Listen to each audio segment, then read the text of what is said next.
दोस्तों, कभी कभी राजनीति और अर्थशास्त्र का मेल इतना अजीब हो जाता है कि लगता है जैसे कोई चूहा हाथी को मारने की कोशिश कर रहा हो। और यही हाल हो गया है डोनाल्ड ट्रंप के उस बयान से, जिसमें उन्होंने नए टैरिफ लगाने का ऐलान कर दिया है। अब ट्रंप को आप किसी भी अंदाज में देख लीजिए, उनके लिए इकोनॉमी एक बिजनेस डील है। वो मानते हैं कि जैसे उन्होंने न्यूयॉर्क में टावर बनवाए, वैसे ही अमेरिका की इकोनॉमी को भी टावर बना देंगे। लेकिन दोस्तों, ग्लोबल ट्रेड कोई बिल्डिंग का ठेका नहीं है जहां दाम बढ़ाकर मुनाफा कमा लिया जाए।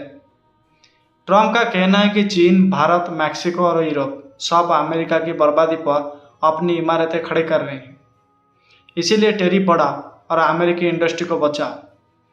सुनने में तो बात देशभक्ति जैसे लगती है, लेकिन असलियत यह है कि अमेरिकी उपभोक्ता की जेब पर सीधा बोझ पड़ता है। जैसे ही टैरिफ बढ़ता है, इंपोर्टेड सामान महंगा हो जाता है। और अमेरिका जैसा देश से जहाँ से लेकर मोबाइल फ़ोन के रबर तक विदेश से आता है, वहाँ महंगाई का सीधा असर आम लोगों पर हो जाता है। अमेरिका अर्थशास्त्रियों ने ट्रंप की इसी पॉलिसी को सीधा सीधा चूहा हाथी को मारने वाला हरकत बताया, क्योंकि वर्ल्ड ट्रेड इतनी बड़ी मशीन है कि उस पर एक देश का टैरिफ ज़्यादा असर नहीं डालता, बल्कि उल्टा वही देश पीस जाता है। सोचिए, आप किसी से लड़ने जाते हैं और वाद खुद पर पड़ जाता है। ठीक ऐसे ही हुआ जब ट्रंप ने 2018 में स्टील और एल्यूमिनियम पर टैरिफ लगाए थे। नतीजा क्या हुआ? अमेरिकी कंपनियों का प्रोडक्शन महंगा हो गया, कार इंडस्ट्री को 11 अरब डॉलर का नुकसान हुआ, और सबसे मज़ेदार बात, चीन ने जवाबी टैरिफ लगा दिए। देखिए, ट्रेड वार कभी एक तरफा नहीं चलता। आप टैरिफ लगाएंगे, सामने वाला भी लगाएगा। अमेरिका ने चीन से आने वाले स्टील पर टैक्स लगाया, चीन ने अमेरिकी सोयाबीन और टेक प्रोडक्ट पर लगा दिया। यूरोप ने मोटरसाइकिल, जींस और बोर्बिन हिक्की पर टैरिफ लगा दिए, ताकि अमेरिकी नेताओं के वोट बैंक को चोट लग सके। यानी ट्रंप जिस अमेरिका फर्स्ट की बात कर रहे थे, असल में वही अमेरिका लास्ट होता चला गया। अब सवाल है, भारत का हौसला। भारत भी अमेरिका को आईटी सर्विस, दवाइयाँ, स्टील, एल्यूमिनियम सब एक्सपोर्ट करता है। ट्रंप के टैरिफ ने सीधे भारतीय कंपनियों पर चोट की। ऊपर से अमेरिका ने जीएसपी का दरवाजा भी बंद कर दिया, जिसके तहत भारत के 1000 प्रोडक्ट बिना टैक्स अमेरिका में जाते थे। नतीजा, भारत के छोटे एयरपोर्ट्स पर जो कि एक्सपोर्ट का नुकसान हुआ। टेक्सटाइल और जेम्स ज्वेलरी इंडस्ट्री पर बुरा असर पड़ा। और सबसे मज़ेदार बात कि भारतीय आईटी सेक्टर से अमेरिकी कंपनियों की डिपेंडेंस कम नहीं हुई, बल्कि और बढ़ गई। अब जरा अमेरिका के अंदर देखिए, सोयाबीन किसान जिन्हें चीन से ऑर्डर मिलते थे, सब गांव बैठे। टेक कंपनियों को चीन में फैक्ट्री लगाने में मुश्किलें आने लगी और महंगाई सीधे बढ़ने लगी। यानी ट्रंप का टैरिफ अमेरिकी जनता के लिए छुपा हुआ टैक्स बन गया।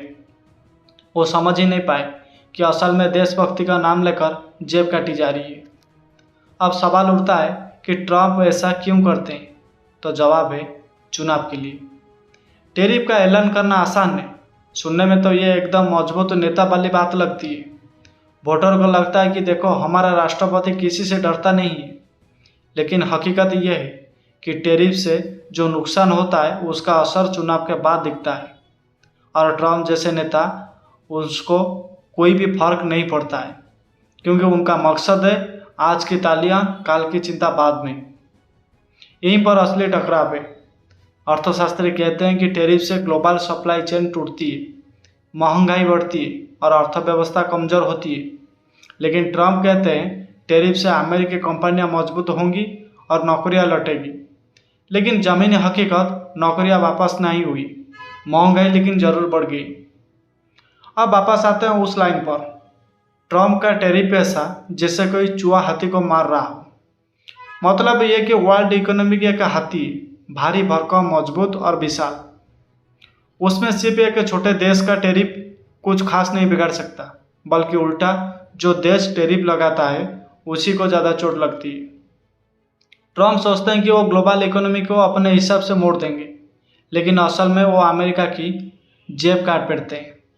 अब दुनिया इस टैरिफ पॉलिसी को लेकर दो हिस्सों में बंटी हुई है। एक पक्ष कहता है कि हाँ, लोकल प्रोडक्शन बचाना जरूरी है, लेकिन दूसरा पक्ष कहता है कि ग्लोबलाइजेशन का ज़माना है, आप दुनिया से लड़कर अपने देश को मजबूत नहीं बना सकते। भारत जैसे देशों के लिए ये चुनौती और मौका दोनों भी है। चुनौती इसीलिए कि अमेरिकी बाजार सिमट जाता है, और मौका इसीलिए कि जब अमेरिका चीन आपस में भिड़ते हैं तो बाकी देशों के लिए जगह खुलती है। ट्रम्प का टैरिफ सिर्फ एक आर्थिक पॉलिसी नहीं बल्कि एक पॉलिटिकल ड्रामा है। इसमें जनता की जेब कटती है, ग्लोबल मार्केट हिलता है, लेकिन नेता की इमेज मजबूत होती है। अर्थशास्त्री इसीलिए भड़क उठे क्योंकि उन्हें पता है कि इकोनॉमी की हाथी की तरह धीरे धीरे चलती है। उसे धक्का देने के लिए ना तो ट्रम्प का टैरिफ काफ़ी है और ना ही उनके भाषण। आखिर में बस इतना समझ लीजिए, ट्रम्प का ये टैरिफ जो कि टैरिफ पॉलिसी उतनी खतरनाक है जितना कोई बच्चा बंदूक लेकर खेल रहा हो। मज़ा तब तक है जब तक गोली अपने ही पैर में ना लग जाए। लेकिन दोस्तों, असली सवाल अब यह है कि भारत और एशिया जैसे देशों पर इस नीति का दीर्घकालिक असर क्या होगा। भारत पिछले 2 दशकों से ये सपना देख रहा था कि उसका मैन्युफैक्चरिंग और आईटी सेक्टर पूरी दुनिया पर राज करेगा, लेकिन ट्रम्प की टैरिफ पॉलिसी ने इस सपने को हिलाकर रख दिया। जीएसपी स्कीम का खत्म होना मतलब $6 अरब से ज़्यादा का सीधा झटका। टेक्सटाइल और लेदर जैसे छोटे सेक्टर्स जिन पर करोड़ों भारतीयों की रोजी रोटी टिकी है, सीधे प्रभावित हुए। और सबसे बड़ी चोट भारत के फार्मा एक्सपोर्ट पर। अमेरिका भारत की जेनेरिक दवाइयों का सबसे बड़ा ग्राहक है। टैरिफ और रेगुलेशन की सख्ती ने इस पर भी असर डाला। यानी ट्रम्प का एक फैसला भारत के लाखों छोटे कारोबारियों और मजदूरों के लिए मुसीबत बन गया। ट्रम्प की टैरिफ पॉलिसी ने सिर्फ भारत ही नहीं, पूरे एशिया का ट्रेड बैलेंस बदल दिया। अमेरिका बाजार पर डिपेंडेंस करने के लिए चीन ने एशियाई देशों के साथ नए ट्रेड पैक्ट साइन किए। यानी चीन को सजा देने की जगह वो और ताकतवर हो गया। और अमेरिका कंपनियां जब चीन से भागी तो उनका एक बड़ा हिस्सा इन छोटे देश में चला गया। इससे उन्हें फायदा हुआ और भारत पीछे रह गया। उन्होंने अमेरिका के जवाब में, जैसे कि जापान और साउथ कोरिया, अमेरिका के दबाव में नई डील्स की, लेकिन साथ ही चीन से अपनी सप्लाई चेन भी मजबूत की। यानी ट्रम्प का इरादा था कि एशिया को कमजोर करे, लेकिन असल में एशिया ने ही नए मौके खोज लिए। भारत ने भी हाथ पर हाथ धरे नहीं बैठे। पीएम मोदी और उनके मंत्रियों ने लगातार ट्रम्प एडमिनिस्ट्रेशन से बातचीत की। कुछ सेक्टर में भारत ने काउंटर टैरिफ भी लगाए, जैसे कि अमेरिकी बादाम, सेब और अखरोट पर। लेकिन सच ये है कि भारत का कार्ड अमेरिका जितना मजबूत नहीं था। भारत को समझ आ गया कि सिर्फ एक देश पर भरोसा करना खतरनाक है, इसीलिए भारत ने यूरोप, अफ्रीका और दक्षिण पूर्व एशिया की तरफ एक्सपोर्ट बढ़ाने की कोशिश शुरू कर दी। अब एक आम भारतीय की नज़र से देखिए, जब भारत ने काउंटर टैरिफ लगाए तो अमेरिकी सामान महंगा हो गया। महंगे इलेक्ट्रॉनिक प्रोडक्ट और टेक गैजेट्स ने उपभोक्ताओं की जेब ढीली कर दी। वहीं भारतीय किसानों और छोटे एक्सपोर्ट को अमेरिका में मार्केट लॉस हुआ। मतलब दोनों तरफ से दबाव, जेब पर भी और रोजगार पर भी। लेकिन दोस्तों, हर संकट एक मौका भी लाता है। जब अमेरिका ने चीन से ताना तोड़ा तो दुनिया की नज़र भारत पर गई। एप्पल, सैमसंग, टेस्ला जैसी कंपनियां भारत को एक विकल्प मानने लगी। यही वजह है कि मोदी सरकार ने मेक इन इंडिया और PLI स्कीम को तेज से आगे बढ़ाया। ट्रम्प के टैरिफ ने भारत को ये समझाया कि या तो हम दुनिया की फैक्ट्री बने या फिर दूसरों की लड़ाई में पिसते रहें। अब सवाल है, इस टैरिफ ड्रामे का लॉन्ग टर्म इम्पैक्ट क्या हुआ। जैसे कि ग्लोबल सप्लाई चेन का बिखरना, यानी कि अब कोई भी कंपनी सिर्फ चीन या सिर्फ अमेरिका पर निर्भर नहीं रहना चाहती। एशिया की अहमियत, भारत, वियतनाम, बांग्लादेश जैसे देशों की स्ट्रैटेजी की वैल्यू बढ़ गई है। और भारत का चैलेंज है कि अगर भारत तेज फैसले नहीं लेता तो ये मौका हाथ से निकल कर पड़ोसियों के पास चले जाएंगे। लेकिन अमेरिका का खोखलापन, ट्रम्प की टैरिफ पॉलिसी ने यह दिखा दिया कि सुपर पावर भी जब इमोशनल होकर फैसला ले तो नुकसान उसी का ही होता है। दोस्तों, ट्रम्प का टैरिफ सिर्फ एक इकोनॉमिक पॉलिसी नहीं था, ये ग्लोबल पावर गेम का हिस्सा था।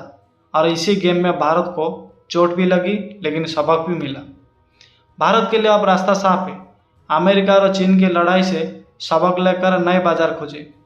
घरेलू इंडस्ट्री को इतना मजबूत करो कि किसी टैरिफ या डील से फर्क ना पड़े। और सबसे अहम बात, ग्लोबल सप्लाई चेन में अपनी जगह बनाओ, क्योंकि आज की दुनिया में जो हाथी को पकड़ कर चल सकता है वही असली ताकतवर कहलाता है।